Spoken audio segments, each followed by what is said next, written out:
Just this past week, two more scary run-ins. A Chicago-bound flight was forced to return back to Connecticut after a passenger violently assaulted a flight attendant.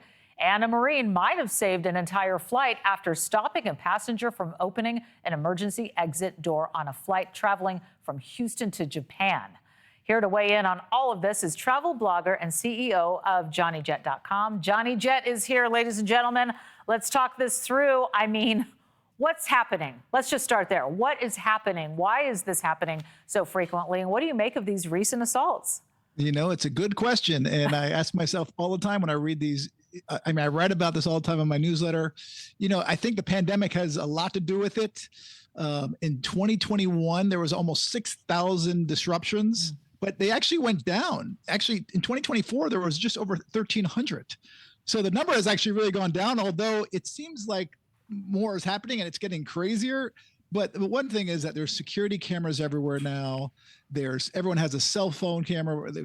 Everyone's a news anchor, basically, or a reporter. That's right. And we're hearing more about it. So, I mean, 10, 20 years ago, we didn't hear about this stuff because, and it might have been happening, I don't know. But I just think now we're hearing more about it because we have so much access to video and the internet. Right. And I mentioned we're getting ready for this really busy travel season, right, that's ahead of us. And all I keep thinking about, I'm sure that a lot of people watching us right now have children and they travel with them. I travel with my 12-year-old all the time, and I keep thinking, what's going to happen if something like that one where we saw the fight on the plane happens in front of us? That's really scary, not just for me as a parent, but as for my kid. I don't want that happening. None of us Definitely. do. So you got to wonder, what would you do in this situation when you take a look at these assaults? But you're right. All of this is being recorded. You're going to get busted. I don't even know why these people get on the planes in the first place if they're having these kind of issues. It seems like they're not being held accountable. Actually, the Toronto man that you just showed the video of striking people, he was on the flight the day before going from Panama to Toronto, and they landed in Miami because he was disruptive. Why was he not arrested? There should be a universal do not fly list. If you get kicked off one airline or you're unruly in the airport, you should be on a no-fly list. Why are you flying? I mean, I have no idea why he wasn't arrested because these people are not sane. They should not be in the air where, it can be dangerous, although they cannot open the plane door while it's in the air. That was a flight that was going to Japan. I mean, how scary is that? It is scary, but they can't open it. It actually won't physically open because of the pressure. All right. And that's a reminder to everybody. When you hear stuff like that, it's not physically possible. So we'll take that and put it in the bank. The Toronto native accused of that first attack that we were talking about is in court today. And you mentioned that there should be penalties. But what type of penalties could he face for something like that we just saw?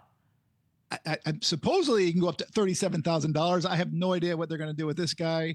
And will he just get a slap on the wrist? I hope not. I also read that he could get a year in jail for each account. But yeah, I mean, these guys need to be held accountable, and girls. I mean, it's happening. I've flown millions of miles, and I have a 5-year-old and 8-year-old, and my kids have been on planes over 100 times. Fortunately, we have never seen this happen. I've seen it once in an airport, but never on a plane. So again, I just think it's, there's so many planes taking off and landing. You just hear about one time. Yeah. So I think the chances of you seeing this happen are very slim. If you do, obviously record it, and it will make the news. Yeah, we'll have you right here on News Nation. All right, what kind of changes do you think need to happen to prevent more of this from happening? You mentioned maybe a list being out there, but what can these agents do, and what can airlines do to prevent this aggressive behavior? Yeah. Aside from limiting booze. Intoxication is one of the number one things for sure. They're just not listening. And again, they're not being held accountable. Some of them might get arrested, or they just get walked off the plane and they get their go free. They need to be held accountable. There needs to be a no-fly list, and they need to have some extreme penalties. Let this guy take the train or take a car to Toronto from Florida, or let him swim. Yeah. We've been talking about the busy summer months ahead. A lot of people already experiencing, high prices. That's one thing that we have to deal with. But as we move into this busy season, given the FAA issues, Do you think it will add to problems at our nation's airports? I mean, I've been out reporting at Newark, where we've had a lot of problems, a lot of delays with all the air traffic control issues going on. When you take a look at this as a whole, what do you say? You're a travel blogger. What do you tell the average person that watches you, listens to you, and reads your articles about how we can best navigate the summer with all of this going on?